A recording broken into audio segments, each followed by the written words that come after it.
Segundo de Crónicas 8:9. Segundo de Crónicas 8.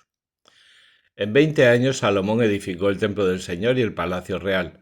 Además reconstruyó las ciudades que le había dado Hiram y estableció en ellas a los israelitas. También atacó a Hamath de Sobá y se apoderó de ella. Reedificó Tadmor en el desierto y todas las ciudades de almacenaje que había construido en Hamath.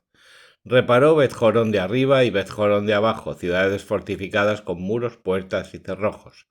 Reedificó también Baalat y todas las ciudades de almacenaje que poseía Salomón, las ciudades de los carros y las de los caballos. En suma, todo lo que decidió reedificar en Jerusalén, en el Líbano y en todos sus dominios. A los que habían quedado de los amorreos, hititas, pereceos, jebeos y jebuseos que no eran israelitas, a sus descendientes que quedaron en el país después de ellos y que los israelitas no habían exterminado, Salomón los empleó en trabajos forzados hasta el día de hoy. En cambio, de entre los israelitas, Salomón no sometió a nadie a servidumbre para sus construcciones, pues eran guerreros, jefes de sus escuderos y oficiales de sus carros y sus caballerías.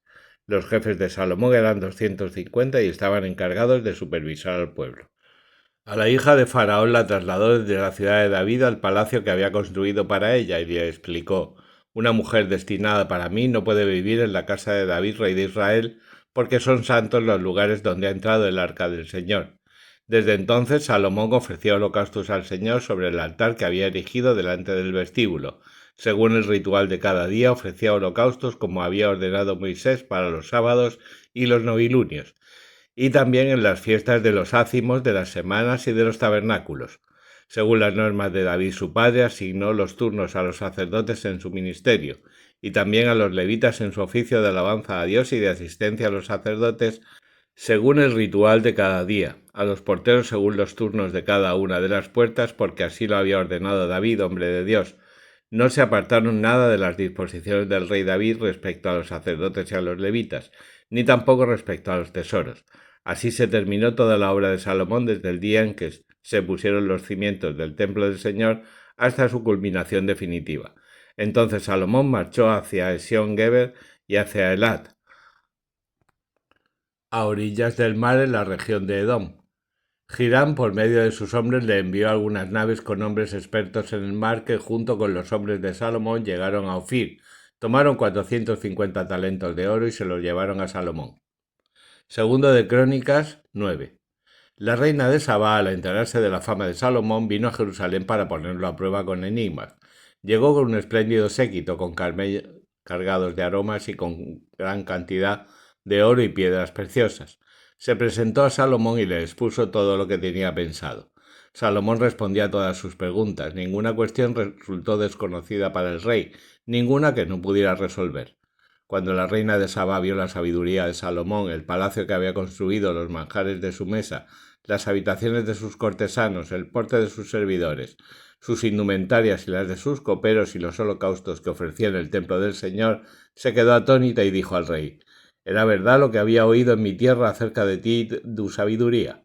No he dado crédito a esas noticias hasta que he venido y lo he visto con mis ojos, aunque ciertamente no estaba informada ni de la mitad de tu inmensa sabiduría. Tú superas las noticias que había escuchado.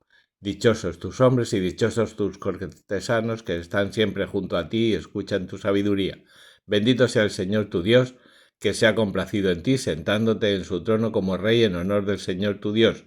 Por el amor del Señor hacia Israel, porque quiere que dure para siempre, te ha constituido rey para ejercer el derecho y la justicia». Ella regaló al rey 120 talentos de oro, gran cantidad de aromas y piedras preciosas. Nunca hubo tantos aromas como los que la reina de Saba ofreció al rey Salomón. Además, los hombres de Hiram y los de Salomón que transportaban el oro de Ofir trajeron también gran cantidad de madera de sándalo y piedras preciosas. Con la madera de sándalo el rey hizo las gradas del templo del Señor y del palacio real, y también cítaras y arpas para los cantores. Nunca jamás se había visto en Judá madera como aquella.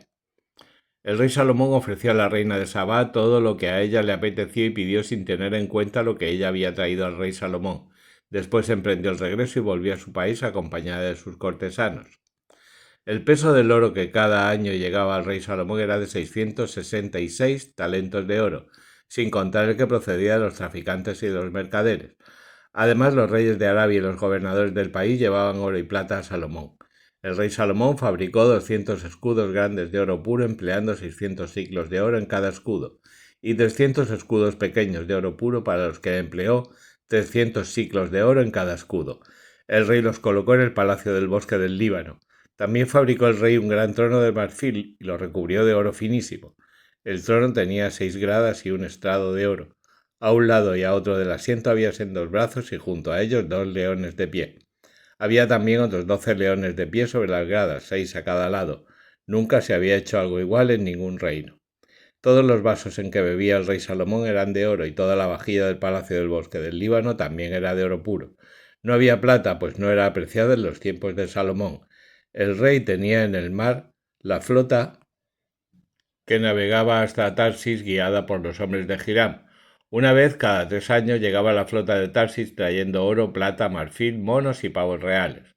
El rey Salomón sobrepasó a todos los reyes de la tierra en riqueza y sabiduría, y todos los reyes trataban de ver a Salomón para oír la sabiduría que Dios había infundido en su corazón. Cada cual le traía un regalo, objetos de plata y de oro, ropas, armas, perfumes, caballos y mulas. Esto todos los años. Salomón llegó a tener 4.000 establos para sus caballos y sus carros y 12.000 jinetes. Los tenía distribuidos en las ciudades dispuestas para los carros y junto a él en Jerusalén. Extendió su dominio sobre todos los reyes desde el río Éufrates hasta la región de los filisteos y hasta los confines de Egipto. El rey consiguió que la plata en Jerusalén fuera tan abundante como las piedras y los cedros como los sicómoros en la Sefela. Los caballos de Salomón procedían de Egipto y de todos los países. El resto de los hechos de Salomón, desde los primeros hasta los últimos, están escritos en las crónicas del profeta Natán, en la profecía de Agías de Silo y en las visiones del vidente de Lledó sobre Jeroboam, hijo de Nebat. El tiempo que Salomón reinó en Jerusalén sobre todo Israel fue de 40 años. Después Salomón descansó con sus padres y fue enterrado en la ciudad de su padre David. En su lugar reinó su hijo Roboam. Proverbios 6, 1-19. Hijo mío, si saliste fiador de tu prójimo, si estrechaste la mano de un extraño, si te has enredado con las palabras de tus labios y quedaste atrapado por los dichos de tu boca, haz lo siguiente, hijo mío, para escapar. Pues caíste en manos de tu prójimo. Ve, humíllate e importuna a tu prójimo. No concedas sueño a tus ojos ni sopor a tu mirada. Escapa como la cierva de la mano, como el pájaro de la mano del lacero. Vete donde la hormiga, perezoso, observa su conducta y hazte sabio. Ella no tiene jefe, guardián ni quien le mande. Prepara en verano su sustento, almacena su comida en tiempo de siega. ¿Hasta cuándo, perezoso, estarás acostado? ¿Cuándo te levantarás de tu sueño? Un poco de dormir, un poco de sopor, otro poco de cruzar los brazos para reposar, y llegará como un vagabundo tu propia miseria y como un hombre armado tu indigencia. El hombre perverso, el varón malicioso, anda con boca retorcida, guiña los ojos, escarba con los pies, señala con los dedos. En su corazón hay falsedades, maquina la maldad. A cada momento siembra discordias, por eso de improviso llegará su ruina. De repente será destrozado sin remedio. 6 cosas hay que detesta el Señor, y 7 son las que abomina su alma: ojos altaneros, lengua mentirosa, manos que derraman sangre inocente, corazón que maquina planes maliciosos, pies presurosos para correr al mal, testigo falso que profiere mentiras y sembrador de discordias entre hermanos. Hechos de los Apóstoles 10, 1-23. Un hombre de Cesarea llamado Cornelio, centurión de la cohorte denominada Itálica, piadoso y temeroso de Dios con toda su casa, que daba muchas limosnas al pueblo y oraba a Dios sin cesar, vio claramente en una visión hacia la hora 9 del día al ángel de Dios que llegaba hasta él y le decía: Cornelio. Él le miró fijamente y sobrecogido de temor dijo: ¿Qué ocurre, Señor? Y le respondió: Tus oraciones y limosnas han subido como memorial ante la presencia del Señor. Envía ahora a unos hombres a Jope y haz venir a un tal Simón, de sobrenombre Pedro, que se hospeda en casa de otro Simón, curtidor, que vive junto al mar. En cuanto se retiró el ángel que le hablaba, llamó a 2 criados y a un soldado piadoso de los que estaban a sus órdenes, les refirió todo y los envió a Jope. Al día siguiente, mientras ellos iban de camino y se acercaban a la ciudad, subió Pedro a la azotea hacia la hora sexta para orar. Sintió hambre y quiso tomar algo. Mientras se lo preparaban, le sobrevino un éxtasis y vio el cielo abierto y cierto objeto como un gran mantel con 4 puntas que descendía y se posaba sobre la tierra. En él estaban todos los cuadrúpedos, reptiles de la tierra y aves del cielo, y le llegó una voz: «Levántate, Pedro, mata y come». Pero Pedro replicó: «De ningún modo, Señor, porque jamás comí nada profano e impuro». Y la misma voz por segunda vez: «Lo que Dios ha purificado no lo llames tú profano». Esto ocurrió 3 veces y enseguida el objeto fue elevado al cielo. Mientras Pedro cavilaba qué podría significar la visión que había tenido, los hombres enviados por Cornelio, tras localizar la casa de Simón, se presentaron en el porche. Después de llamar, preguntaron si allí se hospedaba Simón, por sobrenombre Pedro. Mientras Pedro seguía pensando en la visión, le dijo el Espíritu: «Mira, te buscan 3 hombres. Levántate, baja y vete con ellos sin ningún reparo, porque los he enviado yo». Bajó Pedro al encuentro de los hombres y les dijo: «Yo soy el que buscáis. ¿Cuál es el motivo de que hayáis venido?».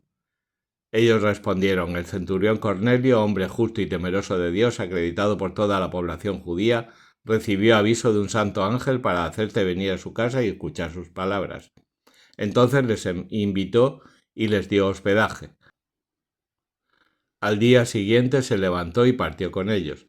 Les acompañaban algunos hermanos de Jope.